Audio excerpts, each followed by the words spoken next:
E hoje a gente continua, nós aqui, com a série de mensagens. Estamos recapitulando contos e parábolas. O pastor, nos últimos 2 domingos, ele começou essa série falando da parábola das bodas, falando sobre como Jesus nos ensina através das parábolas, né? Como as parábolas, elas servem não só para ensinar, mas também para confrontar. Eu particularmente gosto muito de como Jesus ensinava por parábolas. Por quê? Jesus pegava coisas do cotidiano. Uma semente, uma moeda, uma ovelha, uma estrada, um filho. E Jesus transformava aquilo numa janela para mostrar variadas possibilidades de aprendizado. Bastava o ouvinte querer ouvir. E nesses aprendizados, verdades profundas do reino de Deus eram reveladas. Então as parábolas, elas não servem só para ensinar a gente, elas servem para confrontar. E hoje nós vamos falar de uma parábola das mais conhecidas. A gente vai falar sobre a parábola do bom samaritano. Com certeza você já ouviu essa expressão, bom samaritano, não é? Até as pessoas que não são cristãos, provavelmente já ouviu falar do bom samaritano. Bom samaritano virou sinônimo quando a gente faz uma boa ação, quando a gente age com generosidade, quando a gente faz algo que a gente acha que agrade a Deus, as pessoas falam, olha que bom samaritano. Mas essa parábola, ela é muito mais profunda. Ela não é simplesmente uma história. Alguns anos atrás, o nosso pastor, ele fez uma série de mensagens com a parábola do filho pródigo. Quem é um pouquinho mais antigo de igreja vai lembrar. E ele pregou aqui 4, 5 domingos sobre essa mesma parábola. De tão profunda que ela é. A parábola do bom samaritano, ela tem essa mesma profundidade. Ela tem muitas camadas. E a gente podia fazer, sim, uma série inteira sobre ela. A gente podia falar sobre a estrada de Jerusalém para Jericó.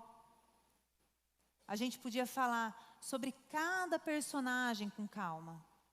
A gente podia falar do homem caído, do sacerdote, do levita. A gente podia falar de cada personagem e do samaritano, a gente podia falar dos recursos utilizados, a gente podia falar do óleo, do vinho, do dinheiro, até do animal. A gente pode olhar para a hospedaria e pode olhar também até para a promessa que o samaritano faz, quando eu voltar. Sobre várias perspectivas a gente consegue interpretar essa parábola. A gente consegue entender ela sobre a perspectiva da religiosidade, sobre a perspectiva da justiça generosa de Deus, sobre a perspectiva do servir, sobre a perspectiva da graça, da redenção, mas hoje nós vamos ver um recorte específico. A gente vai olhar com um olhar especialmente para a misericórdia que a gente enxerga aqui nessa parábola. A gente vai refletir quando é que a nossa fé deixa de ser um saber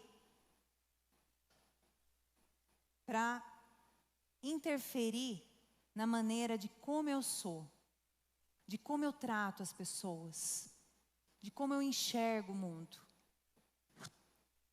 A parábola começa com uma pergunta: quem é o meu próximo? Mas a gente vai refletir hoje outra questão. Quem sou eu como próximo? A gente vai descobrir na noite de hoje que Jesus não está apenas tentando ensinar ao homem quem é merecedor do amor. Jesus está tentando moldar o caráter. Está querendo mudar o tipo de pessoa que ele é ao amar. A gente vai ver essa parábola lá em Lucas, capítulo 10, versículo 25. Você que trouxe sua Bíblia, hoje eu vou ler na versão NTLH.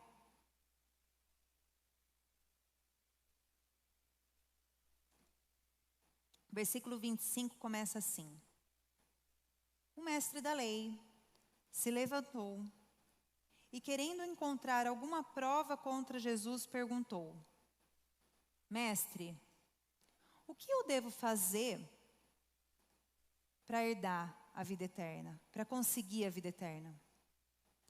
Então a gente vê que a parábola começa com uma pessoa perguntando. E quem que é essa pessoa? Um intérprete da lei.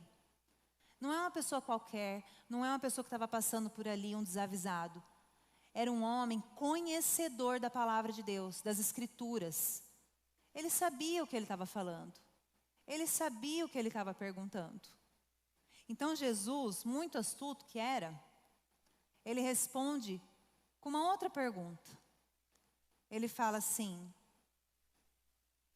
o que está escrito na lei? Como que você entende a lei? E o intérprete da lei, ele fala assim no versículo 27. Ame o Senhor, seu Deus, com todo o seu coração, com toda a sua alma, com toda a sua força, com toda a sua mente, e ame o seu próximo como a si mesmo. Como a gente disse aqui, ele era o intérprete da lei. Ele conhecia a lei. Então essa resposta não foi uma resposta avulsa no ar. Ele sabia o que ele estava falando. Quando o intérprete da lei, ele respondeu Jesus, ele compilou duas partes das Escrituras lá do Antigo Testamento. Uma está lá em Deuteronômio 6:5. Lá está falando: ame o Senhor nosso Deus com todo o coração, com toda a sua alma, com toda a sua força. E ele juntou isso com Levítico 19:18.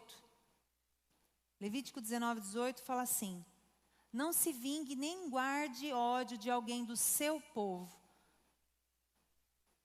mas ame os outros como você ama a você mesmo. Então ele compila aqui dois ensinamentos falando o quê? Ame a seu Deus de maneira completa e ame o próximo como a si mesmo. Ou seja, ele conhecia a lei. Ele sabia o que ele estava falando. Então, Jesus responde para ele o quê? Você respondeu correto. É isso mesmo. Porque o problema não estava no que o intérprete da lei sabia ou não.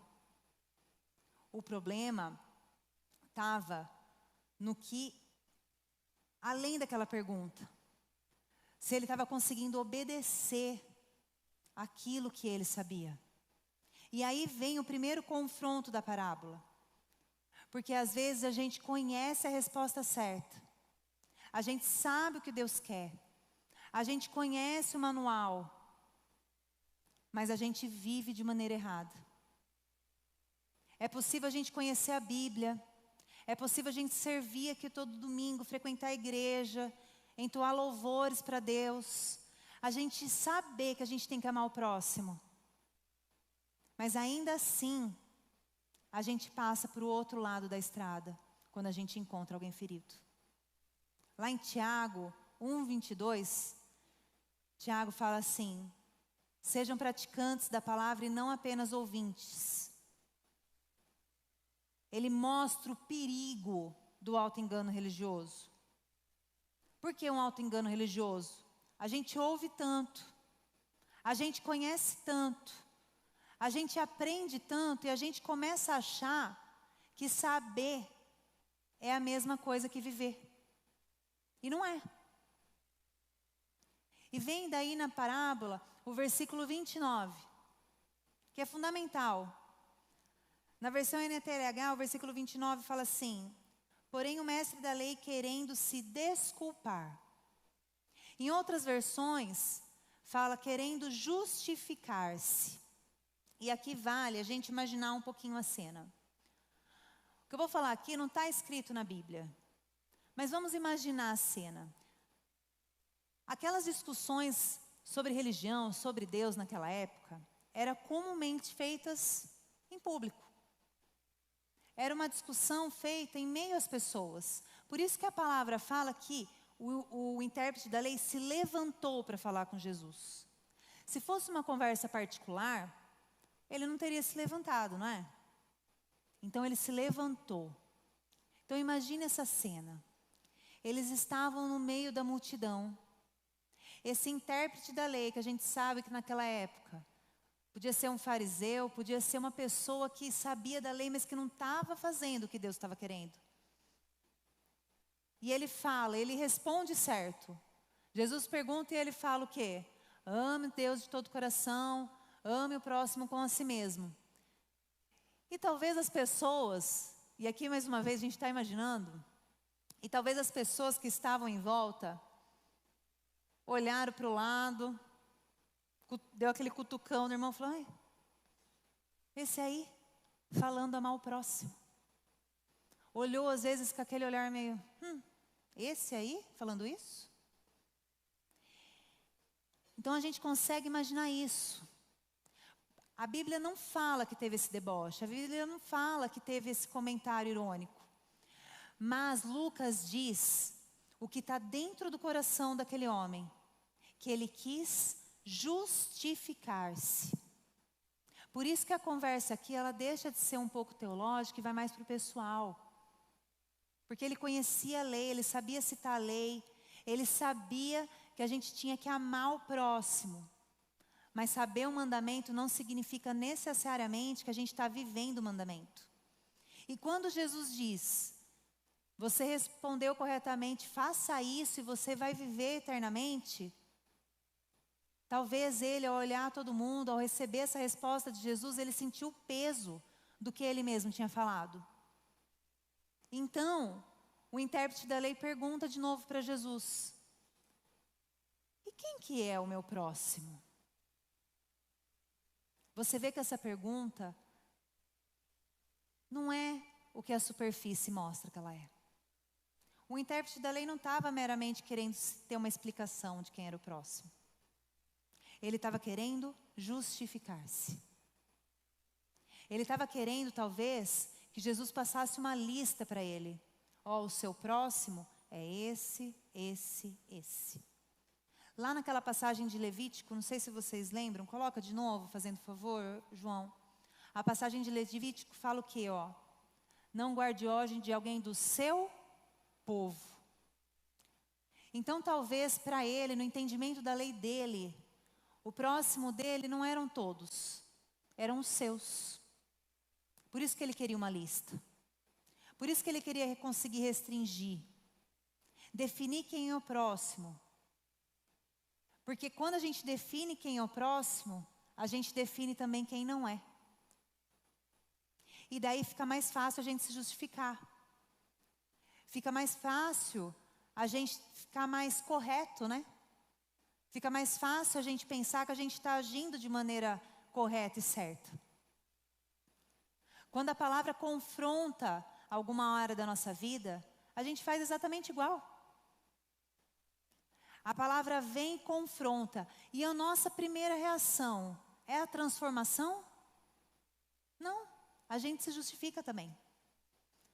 A gente dá desculpas para Deus. A gente fala, mas no meu caso é diferente. Ai, mas você não viu o que ele fez comigo? Mas eu já ajudei uma vez. Ai, mas ele só está colhendo o que ele plantou, ele está colhendo as escolhas dele. Ou se não, simplesmente você fala assim, não, mas essa aqui não é minha obrigação. E a gente vai tentando encontrar uma justificativa para continuar conhecendo a verdade e não vivendo ela. Porque quanto menor a gente define o próximo, quanto mais a gente restringe a lista, mais fácil é para a gente se considerar uma boa pessoa. Então Jesus respondeu ele, não com uma lista. Jesus respondeu, o intérprete da lei, não falando, ó, seu próximo é A, seu próximo é B e seu próximo é C. Jesus vem e conta uma parábola. Lá no versículo 30, vamos ler? Jesus então respondeu. Um homem estava descendo de Jerusalém para Jericó. No caminho, alguns ladrões o assaltaram. Tiraram a sua roupa, bateram nele e o deixaram quase morto. acontece que um sacerdote estava descendo por aquele mesmo caminho. Quando viu o homem, tratou-se de passar pelo outro lado da estrada. Também um levita passou por ali, olhou e foi embora para o outro lado. Mas um samaritano, que estava viajando por aquele caminho, chegou até ali. E quando viu o homem, ficou com muita pena dele. Então chegou perto dele, limpou as suas feridas com azeite e vinho. Em seguida as enfaixou. E depois disso o samaritano colocou-o no seu próprio animal e o levou por uma pensão aonde cuidou dele. No dia seguinte, ele entregou 2 moedas de prata ao dono da pensão, dizendo: tome conta dele. E quando eu passar por aqui na volta, pagarei o excedente. Versículo 36 continua. Então Jesus pergunta ao mestre da lei: na sua opinião, qual desses foi o mais próximo?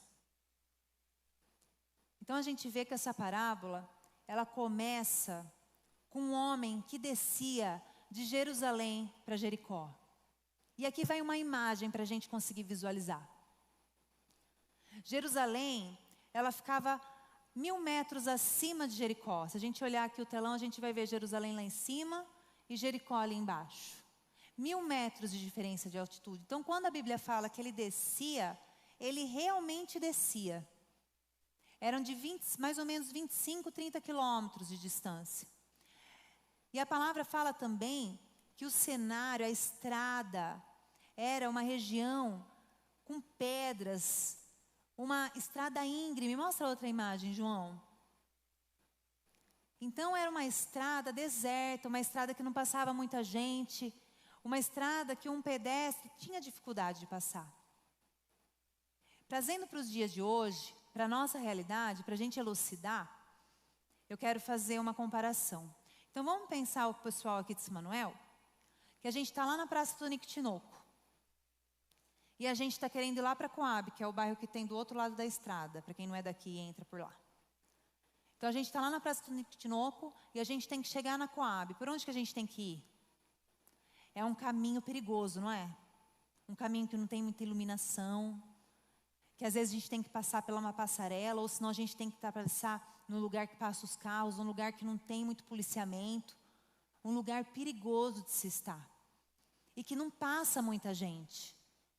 É nesse cenário que Jesus vai contando a história. Porque quando Jesus conta as parábolas, quando a gente lê as parábolas no Evangelho, a gente tem que ter esse olhar intencional que Jesus tem. Porque tudo que ele conta, cada personagem, cada lugar tem um porquê. Por isso que a gente tem que sempre tentar trazer para a gente elucidar nos dias de hoje. Então pensa nessa estrada, essa estrada íngreme, cheia de pedra, perigosa. Então o homem estava passando por lá, saiu de Jerusalém, foi para Jericó e ele é atacado. Os ladrões roubam ele. Os ladrões tiram a roupa dele. Eles espancam aquele homem e vão embora, deixando ele o quê? Quase morto. Ele fica sozinho nessa estrada, ferido, sem recursos, sem condição de continuar a viagem. E daí Jesus começa a colocar outros personagens na história. Primeiro Jesus coloca o quê? O sacerdote. Quem que era o sacerdote no Antigo Testamento? O sacerdote era um homem profundamente comprometido com Deus. Era ele quem oferecia sacrifícios, era ele que tinha que estar no templo. Era um homem que tinha intimidade com a lei, intimidade com a letra da lei, intimidade com Deus. Era um servo do Senhor. Se a gente for comparar com o dia de hoje, é como se fosse um pastor. Veja bem, eu não estou falando que são as mesmas figuras, tá? É só para a gente tentar entender qual a expectativa que Jesus estava querendo trazer para as pessoas ao contar essa parábola. Então pense que a pessoa estava indo na estrada, então a pessoa estava caída lá. E um pastor indo para o culto, a pé, vê aquele homem caído. Qual que é a expectativa quando a gente está ouvindo isso? Nossa, o homem está caído ali, quase morto. Certeza, um homem de Deus vai ajudar esse homem. Mas o que a palavra fala? Que ao ver o homem, ele vai pelo outro lado da estrada. Da mesma maneira, chega um segundo personagem, o levita. Quem que é o levita no Antigo Testamento? Levitas são os descendentes da tribo de Levi, um povo que era direcionado para servir ao templo. Um povo que estava comprometido com o serviço, eles serviam a Deus, serviam no templo. Então eles tinham intimidade com a obra de Deus. Eles sabiam, eles tinham conhecimento. Então, trazendo de novo para o dia de hoje, um levita seria o quê? Um líder da nossa igreja, um membro do ministério de louvor, alguém que você vê aqui todos os domingos servindo. E esse líder ministerial, esse líder da igreja, esse servo exemplar aqui na igreja, ele também está indo para o culto. E ele olha o homem ferido do outro lado da estrada. E ele faz o quê? Ele vê e ele passa para o outro lado. A gente tem essa expectativa quando a gente vê esses dois personagens, que o homem caído, ferido, vai ser ajudado, mas não é o que acontece. Essas pessoas, elas conheciam a lei, elas serviam nas coisas de Deus. E ao ver uma necessidade real, eles continuaram andando. E daí vem o terceiro personagem, o quarto na verdade, o samaritano. E aqui é que é a surpresa para os ouvintes. Porque quando a gente escuta o samaritano hoje, a gente esquece do que o samaritano significava naquele tempo. O samaritano naquele tempo não era igual hoje que a gente pensa numa pessoa boa, a gente pensa no samaritano. Naquele tempo, judeus e samaritanos eram como inimigos. Eles se odiavam. No último domingo que eu preguei, não sei se vocês lembram, sobre a divisão dos reinos. Desde aquela época que houve a divisão dos reinos, os judeus e os samaritanos não se concordavam mais. Eles discordavam em várias coisas. Os judeus acreditavam que os samaritanos eram uma raça impura porque eles tinham se misturado aos gentios. Eles discordavam aonde tinha que adorar a Deus. Você lembra daquela passagem em João que fala sobre a mulher samaritana no poço? Que ela falava para Jesus, mas onde que é para orar? Um pouco antes, aqui em Lucas, no capítulo 9, a gente vê uma passagem falando que os samaritanos não receberam bem Jesus. Então era um povo que não via bem os judeus e os judeus não viam bem eles. Eles não era bem quisto. Então, com certeza, esse samaritano não estava no caderninho, não estava na lista de quem era o próximo para o intérprete da lei. Então, quando a gente escuta, fulano foi um bom samaritano, não é a mesma expectativa de quem estava ouvindo naquele tempo. E esse samaritano, ele passa, não fala se ele conhecia a lei, se ele conhecia Deus, mas fala que ele se aproxima. É ele quem para. É ele que estava sendo desprezado, talvez, pelos ouvintes, que às vezes estavam esperando escutar. Ah, um judeu passou e ajudou. Mas foi ele, foi o samaritano que parou. E olha só como isso deve ter incomodado eles. Porque Jesus coloca no mesmo patamar da história, dois homens ligados à religião, que passaram pelo problema, e um homem que pertencia a um grupo desprezado, e esse sim parou. O ensinamento hoje não tem nada a ver com atacar pastor, atacar líder, não é nada disso. De falar mal de religião, não. Mas o confronto que essa parábola quer mostrar para a gente, o que é para a gente ser confrontado na noite de hoje, é que às vezes conhecer as coisas de Deus não significa que o nosso coração esteja parecido com o dele. Eu posso estar aqui pregando, falando a palavra, cantando lindamente os louvores. E ainda assim, quando eu vejo um necessitado, Quando eu vejo uma necessidade real, eu atravesso para o outro lado da estrada. Tiago 1:22 fala isso. Sejam praticantes da palavra e não apenas ouvintes. O sacerdote conhecia, o levita conhecia, mas quem praticou foi o samaritano. E a gente começa a entender agora, melhor, por que Jesus escolheu exatamente esses personagens.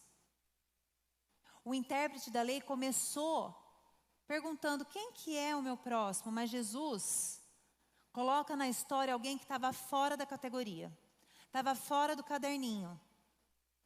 E é justamente essa pessoa que começa a ensinar para o intérprete da lei o que significa ser próximo. A gente viu então que o sacerdote passou, que o sacerdote viu, que o levita viu e passou, e que o samaritano viu e se aproximou. Então vejam bem, a diferença não estava nos olhos. A diferença não estava na situação vivida. A diferença estava no que cada um fez depois de enxergar. A gente vive uma geração em que a gente acostuma facinho com o sofrimento. A gente vive uma geração que a gente abre o celular e a gente olha uma notícia. Nossa, olha, mais uma mulher morta por feminicídio. Que horror. Passa. Nossa, uma criança que sofreu abuso. Que terrível. Passa. Facilmente a gente acostuma com a tragédia. Facilmente a gente acostuma a ver e não se aproximar. Mas observe o que a gente aprende com o samaritano. As ações que ele fez. O samaritano viu. O samaritano teve compaixão, ele se aproximou, ele tratou as feridas, ele derramou óleo e vinho, ele colocou aquele homem sobre seu próprio animal. Então o samaritano, ele despendeu o quê? Recursos. Porque a palavra não fala que ele era um homem rico, mas ele despendeu de óleo e de vinho para tratar as feridas. A palavra fala que ele olhou, que ele se aproximou, então ele abriu mão do seu tempo. A palavra fala também que ele colocou o homem em cima do animal, então ele abriu mão do quê? Do conforto. Coloca a imagem da estrada novamente, João. Então pensa naquela época que não tinha calçado direito. Ele andando por essa estrada pedregosa, por isso que eles andavam com o animal. E ele colocou o homem ferido em cima e andou todo o caminho a pé. Ele abriu mão do conforto. Ele levou ele até uma hospedaria, ele cuidou dele, pagou a hospedagem e falou: se sobrasse algum excedente, que ele iria voltar. E isso é muito mais do que sentir pena. Isso é compaixão bíblica. Compaixão bíblica, ela diminui a distância. Ela aproxima a gente das pessoas. E aqui está a diferença entre o cristão e o político. O político, ele vê o problema. Ele vê a problemática. Ele fica matutando como que ele pode resolver o problema. Então ele vê a pobreza e ele quer terminar com a pobreza. O político. O cristão não. O cristão, ele tem que se diferenciar, porque o cristão, ele tem que enxergar as pessoas. O cristão é chamado a se aproximar, a ver cada indivíduo. É isso que nós somos chamados, a focar nas pessoas. O sacerdote e o levita viram um problema, o samaritano viu o quê? Uma pessoa. E Tiago, lá no capítulo 2, versículo 15 e 16, ele praticamente coloca toda essa parábola dentro da igreja. Ele fala assim, ó, por exemplo, pode haver irmãos ou irmãs que precisam de roupa e que não tem nada para comer. Se vocês não lhe dão o que eles precisam, não adianta nada você dizer Deus abençoe. Se vista bem e coma bem, viu? A fé não pode ser impedimento para o agir. Tiago pergunta no versículo 17, que aquilo que está nas nossas mãos, a gente tem que transbordar. A graça que a gente recebeu de Deus tem que ser executada. E ele fala tanto, portanto a fé é assim, se não vier acompanhada de ação, é morta. A fé sem obras é morta. Nesse livro aqui que eu li, esse mês eu li um livro muito bom, do Tim Keller. Quem quiser emprestado, tem PDF para passar por WhatsApp. Esse livro aqui é muito bom. Esse livro ele fala sobre o papel da igreja, o papel de nós como cristãos em fazer justiça social, em exercer a justiça generosa de Deus. Ele mostra que a preocupação com o vulnerável não é um modismo dos dias atuais. Não é uma coisa que foi colocada dentro do cristianismo agora há pouco. A justiça generosa de Deus, esse olhar misericordioso que a gente tem que ter com o irmão, essa proximidade que a gente tem que ter com os vulneráveis, ela atravessa do Antigo ao Novo Testamento. Várias histórias no Novo Testamento contam de como Deus cuidava e zelava dos vulneráveis. As leis foram dadas para cuidar dos vulneráveis. Vocês lembram a história de Ruth? Uma mulher que era viúva, estrangeira, e ela conseguiu sobreviver graças à lei que permitia que ela pegasse as espigas que ficavam pelo chão. Deus sempre protegeu os vulneráveis. Deus sempre se mostrou ligado aos vulneráveis. Então, o cuidado de pessoas, ele está completamente ligado ao caráter de Deus. Lá em Miqueias 6:8 responde muito isso aí. Ele fala assim: o Senhor já nos mostrou o que é bom. Ele já disse o que exige de nós. O que Ele quer é que façamos o que é direito. Que amemos uns aos outros com dedicação. E que a gente viva obediente. Essas três coisas andam juntas. Andar com Deus, amar a misericórdia e praticar a justiça. Não tem como a gente se dizer um povo de Deus. Não tem como a gente dizer que a gente foi atingido pela graça de Deus e a gente ser indiferente à dor das pessoas. As duas coisas não conseguem andar juntas. Não dá para a gente ter uma alta espiritualidade e ser indiferente à dor. O Tim Keller, nesse livro, ele fala que a gente tem que manifestar o caráter de Deus pela maneira como a gente trata todas as pessoas ao nosso redor. Todos os vulneráveis. Por isso que muitas vezes a gente fica equivocado pensando assim, será que eu estou indo bastante na igreja? Quando a pergunta que a gente tinha que fazer era o quê? Será que o Deus que eu estou encontrando na igreja, Ele está fazendo transformar? Será que Ele está transformando o meu coração? Será que Ele está fazendo mudar o meu caráter e o jeito que eu trato as pessoas? Será que eu estou querendo limitar quem que é meu próximo?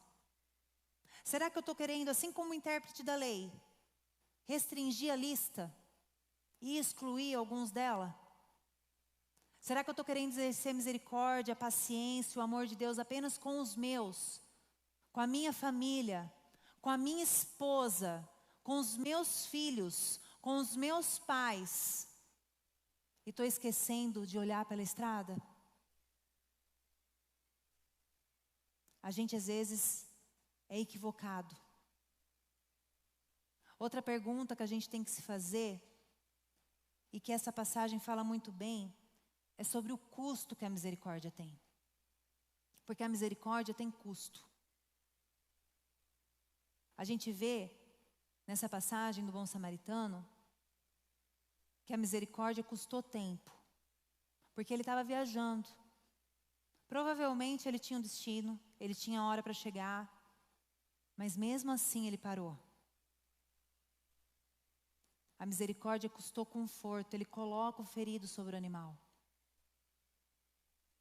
Custou recursos, porque ele usou o óleo, usou o vinho. E custou o quê? Custou uma coisa que eu acho que é o mais difícil para a gente abrir mão. Custou a continuidade da vidinha dele. Custou a agenda. O samaritano, ele não simplesmente deixou o homem na hospedaria. Ele não pegou e deixou ele lá e falou assim, ó, minha parte eu já fiz. Ele fala o quê? Cuida dele. E quando eu voltar, eu me encarrego de pagar o resto. A misericórdia entrou na agenda do samaritano. Ele reorganizou a agenda dele. Ele fez com que ele voltasse pelo mesmo lugar para cuidar daquele homem. Então ele não só parou, não só cuidou, mas ele descontinuou a vidinha tão centrada que a gente às vezes vive. E aqui vai uma pergunta desconfortável para todos nós. Qual foi a última vez que a sua generosidade custou alguma coisa? Porque é bom ser generoso, fala a verdade. É bom a gente dar uma roupa para alguém, a gente ver um sorriso no rosto, ou a gente abraçar, a gente fazer um gesto generoso, é bom ser generoso. Mas qual que foi a última vez que a sua generosidade te custou? Que não foi a sobra da roupa, a sobra da comida, a sobra do dinheiro, a sobra da disposição. Porque daí, quando está sobrando, eu dou. Quando eu estou bem descansado, eu vou servir. Quando eu tenho roupa excedente, eu dou. Quando eu tenho dinheiro suficiente, eu compartilho. Mas o samaritano nos ensina hoje que ele não está apenas entregando uma sobra, ele está reorganizando os seus recursos. A Bíblia não fala que ele era um homem rico, mas ele se doou, ele foi generoso. E por causa não dele, não dos seus, por causa da necessidade de uma outra pessoa. A gente tem que ajudar as pessoas. Só que relacionamento custa. Ou vocês acham que seria infinitamente mais fácil para o pessoal do Mercado Solidário aqui da nossa igreja pegar uma cesta básica e dar? Né, Betinha? Não ia ser muito mais fácil? Por quê? Porque relacionamento dá trabalho. Mas o samaritano não vai lá e joga uma moeda na estrada. Ele se aproxima, ele cuida das feridas, ele entra na situação. E aqui vai outra pergunta desconfortável para a gente. Até onde a necessidade do meu próximo tem permissão de mudar a minha vida? Minha agenda? Meu conforto? Meu dinheiro? Minha atenção? Até onde a necessidade do outro me custa? Quando foi a última vez que a gente saiu de um compromisso mais cedo porque uma pessoa precisava da nossa ajuda que não fosse nossos parentes? Quantas vezes você reorganizou a agenda para visitar alguém no hospital que você conhece? Para você ir alguém que está no pós-cirúrgico? Quantas vezes você visitou um idoso que às vezes não tem ninguém? Uma criança que precisava de um abraço? Quantas vezes você serviu quando você estava cansado e não com disposição e tempo sobrando? O Tim Keller conta nesse livro aqui a história de um pastor que ele vivia numa região muito rica lá dos Estados Unidos e ele viu um bairro em Baltimore muito pobre. E ele decidiu fazer uma mudança. Ele chamou alguns membros da sua igreja e eles se mudaram para esse bairro. Aqui no Brasil, mais ou menos, é como se ele morasse no Alphaville, lá em São Paulo, e fosse morar numa favela. E esse pastor fez essa mudança e abriu uma igreja nesse bairro. E ele começou a fazer diferença, ele começou a entrar na vida das pessoas. E ele começou a fazer projetos de transformação. E esse bairro, no longo prazo, colheu os frutos. Ele abriu mão. Ele abriu mão real do conforto, do tempo, do dinheiro, para estar servindo. Eu sei que nem todo mundo tem um chamado para a gente se mudar, para a gente mudar de vida. Mas todos nós somos chamados a perguntar: até onde a misericórdia que eu recebi eu estou disposto a levar ela? Até quando? Até onde? Será que eu estou pondo um limite? Tiago 1,27, ele é muito forte nisso, ele fala assim, que a religião pura e verdadeira aos olhos de Deus, o Pai, é essa: cuidar dos órfãos, das viúvas, em suas dificuldades e não se deixar corromper pelo mundo. Depois ele continua lá no capítulo 2 falando sobre a parcialidade, sobre como a gente tem uma tendência de doar o nosso tempo, os nossos recursos para as pessoas que nos agradam, para as pessoas que às vezes falam como nós, para as pessoas que têm a mesma posição que nós, ou as pessoas que estão acima de nós. Meu marido sempre fala que lá na usina onde ele trabalha, que ele repara como as pessoas tratam aqueles que cuidam do jardim, aqueles que servem o almoço. Muitos ali tratam como eles fossem invisíveis, como se eles não existissem. Como a gente trata essas pessoas? As pessoas que a gente não tem alguma coisa que nos interessa, que eles não têm alguma coisa para retribuir para a gente. Tiago, ele condena isso. Ele condena essa parcialidade, porque o Evangelho, ele quebra a regra humana. A regra humana de valor. O valor divino é outro. O valor de Cristo é diferente do mundo. E nós, como igreja, a gente não pode ter um encontro com Jesus e continuar do mesmo jeito. Tratando as pessoas com parcialidade. Olhando para o outro lado da estrada, tão autocentrados na nossa vida, que a gente não consegue olhar para a estrada e ver que tem um necessitado do nosso lado. A gente teve um encontro com Jesus. Cadê a ação? Cadê o fruto? Para quem que a gente está dando atenção? Será que assim, como intérprete da lei, a nossa misericórdia tem preconceito? Será que a gente está restringindo a nossa lista de quem é o nosso próximo? Para quem que merece o nosso tempo? Quem que merece o nosso amor? Quem que merece os nossos recursos? Será que são só os meus? Será que a gente está querendo reduzir quem é o próximo e excluir os demais? Será que a gente está querendo escolher com quem que a gente tem que praticar a misericórdia e o amor de Deus? E aqui vai uma ressalva que vale sempre lembrar. As boas obras, as boas ações não são feitas para a gente ser salvo. Tiago fala lá que a fé sem obras é morta, mas isso não está contradizendo o que Paulo fala lá em Efésios capítulo 2. Lá em Efésios capítulo 2, Paulo fala que a gente é salvo pela graça, mediante a fé em Cristo. Por isso que a gente tem que olhar esse versículo e pensar assim, não, então, independente do que a gente faça, não é isso que vai me trazer salvação.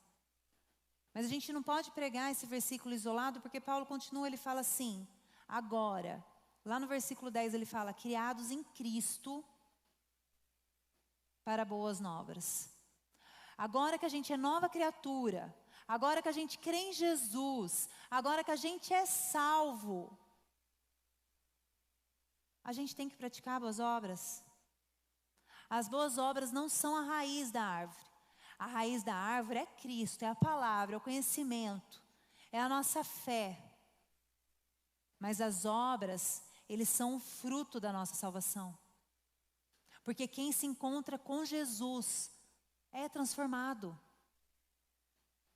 Eu não posso ajudar o próximo pensando em conquistar um favor de Deus. Eu me torno próximo porque a graça de Deus primeiramente atingiu meu coração. E essa é a tese central do livro de Tim Keller. Ele fala assim que quando a gente entende que a salvação nossa está fundamentada numa graça imerecida, que a gente não merecia esse favor de Deus, e Ele veio até nós, nós temos que ter os nossos preconceitos, essa nossa restrição de lista, eles têm que cair por terra. A gente não pode ter um Jesus que habita no nosso coração e a gente restringir o amor dele.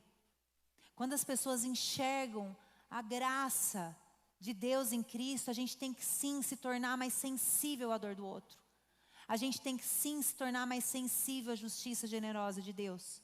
Porque a graça de Deus não veio para nós apenas para mudar o nosso destino eterno. A graça de Deus veio para a gente viver o reino aqui. Venha a nós o vosso reino. A gente tem que trazer o reino de Deus aqui para a terra. Às vezes a gente esquece de pregar disso. A graça de Deus é para a gente viver a eternidade com Ele, para nos salvar. Mas a gente tem que mudar o nosso jeito de enxergar. A gente tem que mudar o jeito que a gente trata as pessoas. A gente tem que mudar o jeito que a gente olha o mundo. E essa parábola, como eu disse lá no começo, ela tem muitas camadas. Uma delas tem uma leitura muito bonita, uma interpretação muito bonita. Luciano Subirá, ele fala muito bem numa pregação dele, trazendo uma imagem dessa história do bom samaritano, fazendo uma comparação com a nossa história de redenção. O que é a história de redenção? Resumidamente, foi quando Cristo foi para a cruz e redimiu nossos pecados. Ele morreu por nós. Ele pagou a nossa conta. Essa parábola, ela tem esse sentido principal da misericórdia.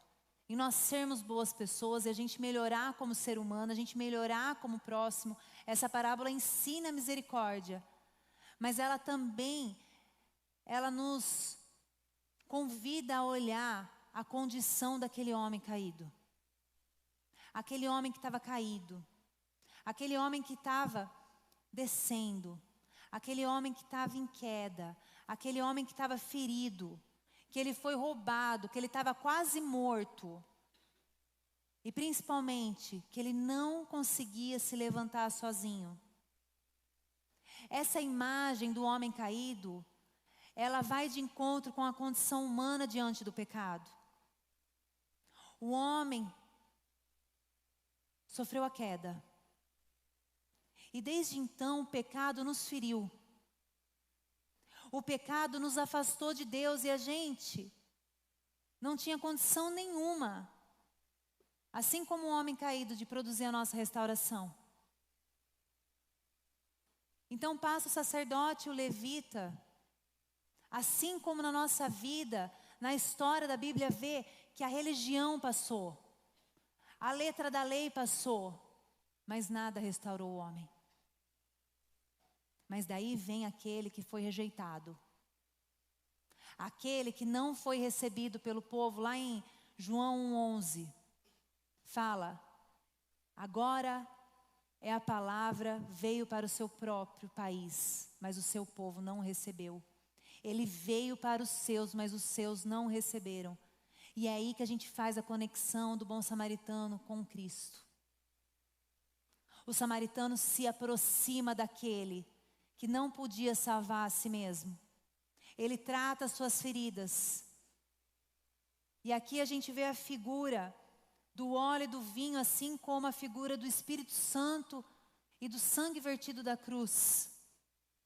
Depois o homem é levado à hospedaria, onde o cuidado continua. Nós, como igreja, somos a hospedaria. Nós somos esse cuidado contínuo até a promessa que Ele vai voltar. Porque Jesus vai voltar. Então essa imagem da parábola, ela nos lembra da continuidade da obra de Cristo por meio do Espírito e através da igreja, enquanto a gente aguarda a obra. Então antes de eu enxergar, de eu querer sair daqui como bom samaritano, uma pessoa melhor, que ajuda os outros, uma pessoa que foi atingido pelo amor de Deus, uma pessoa que quer ajudar os outros, que quer ser melhor. Antes disso tudo, a gente precisa reconhecer que a gente também já foi esse homem caído. E isso muda tudo. A gente pode correr o risco de acabar essa leitura aqui da parábola, quando a gente lê a Bíblia, e a gente simplesmente sai com a mensagem assim: seja uma pessoa melhor. Ajuda mais, dê mais, seja generoso, faça boas obras.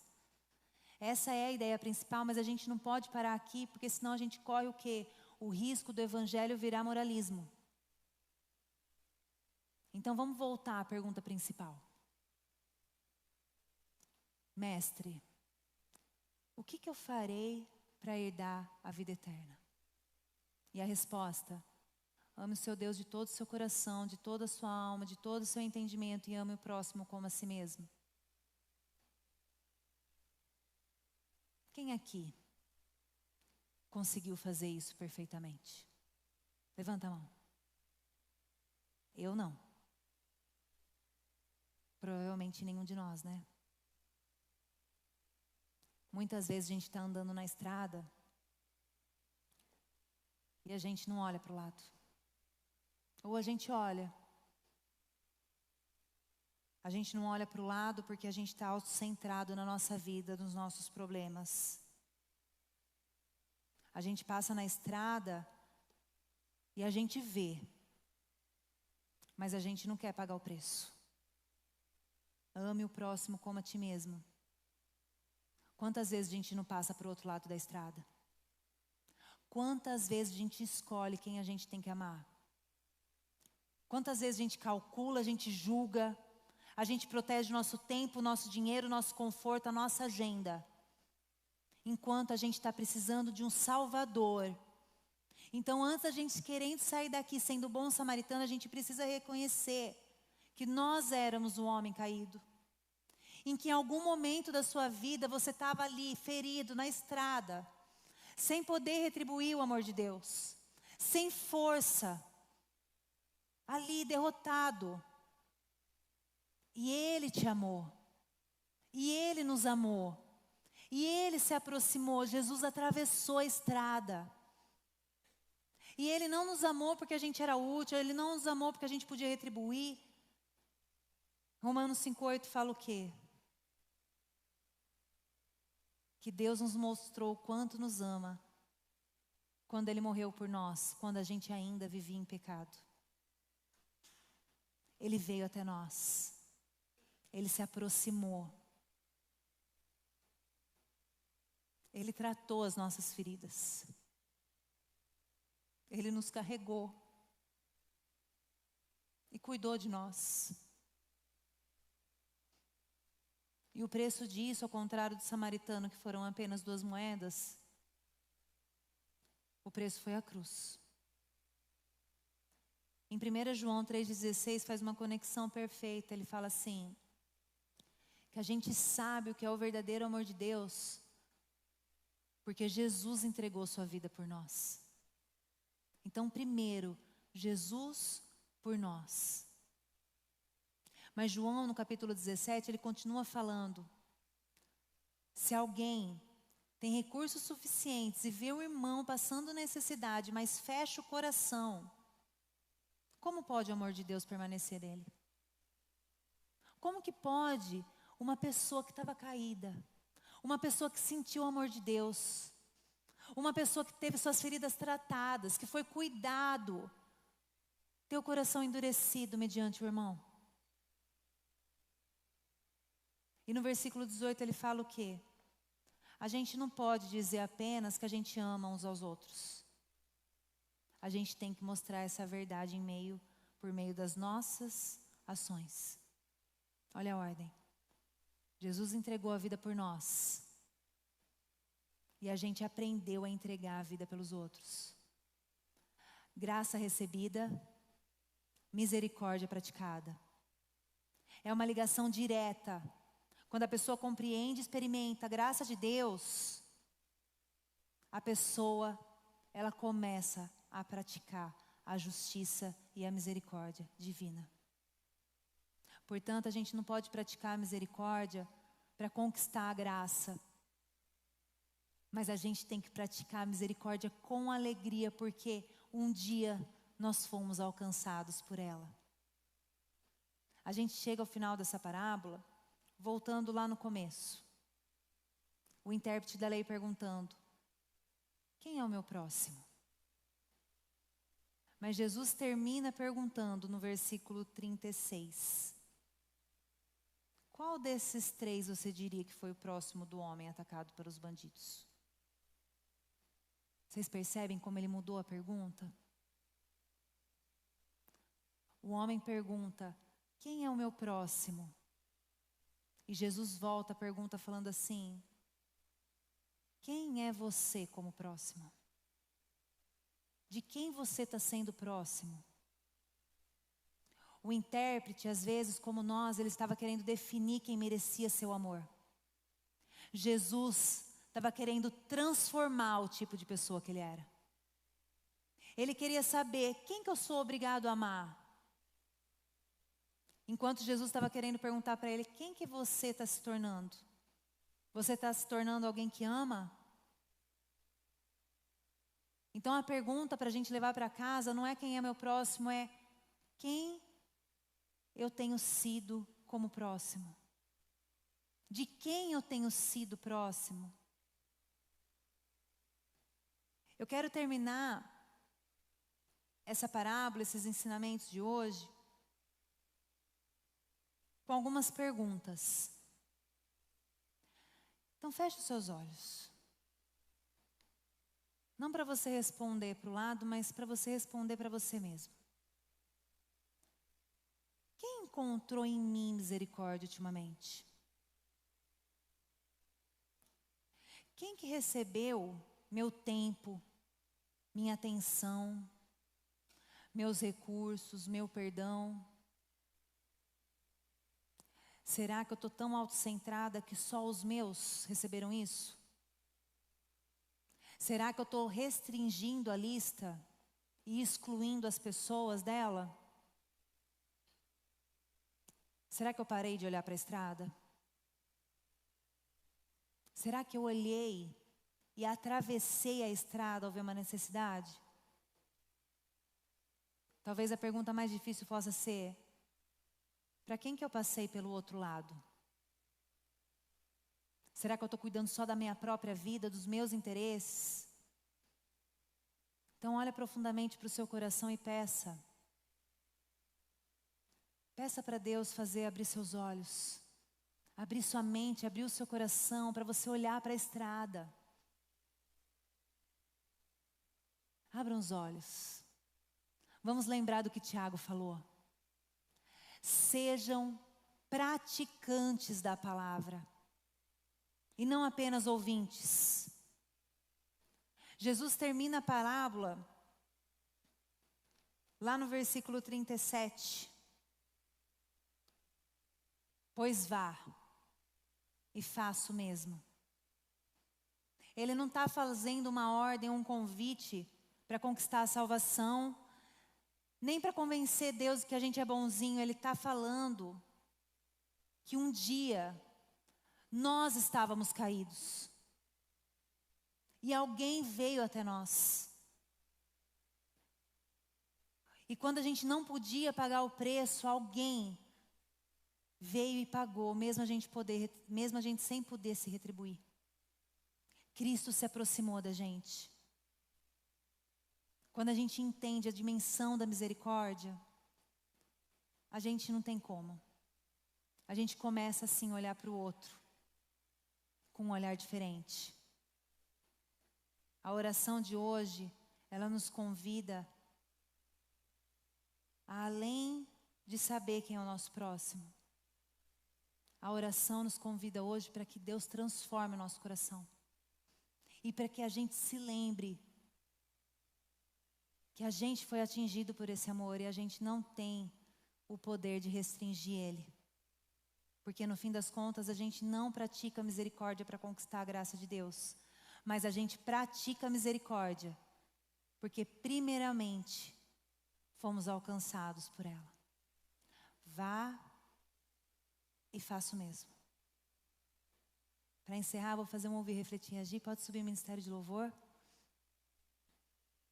Hoje, o agir e o ouvir e o refletir é bem simples. Durante muito tempo a gente ouviu essa parábola pensando assim: eu preciso ajudar mais as pessoas. Mas hoje você é convidado a ouvir um pouco mais a fundo. Jesus está confrontando essa nossa tendência da gente fazer uma lista de quem merece o nosso amor, o nosso tempo, a nossa compaixão. Ele está lembrando que a nossa fé Ela não pode ser apenas ouvida, mas ela exige o quê? Uma transformação. A nossa fé, ela tem que ser examinada. Então ouça isso, gente, e reflita. Quem eu estou sendo como próximo? Quem que eu deveria ajudar? Será que tem alguém que está precisando de mim?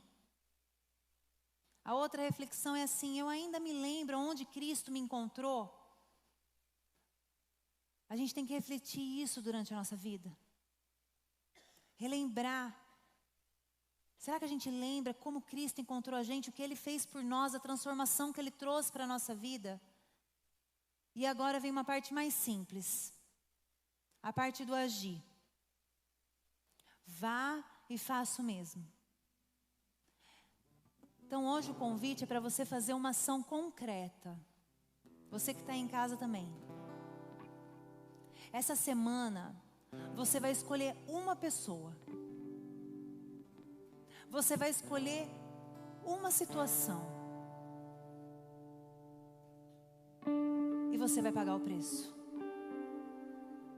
E você vai ser generoso quando sobra. Quando não sobra, quer dizer, né? Você vai ser generoso.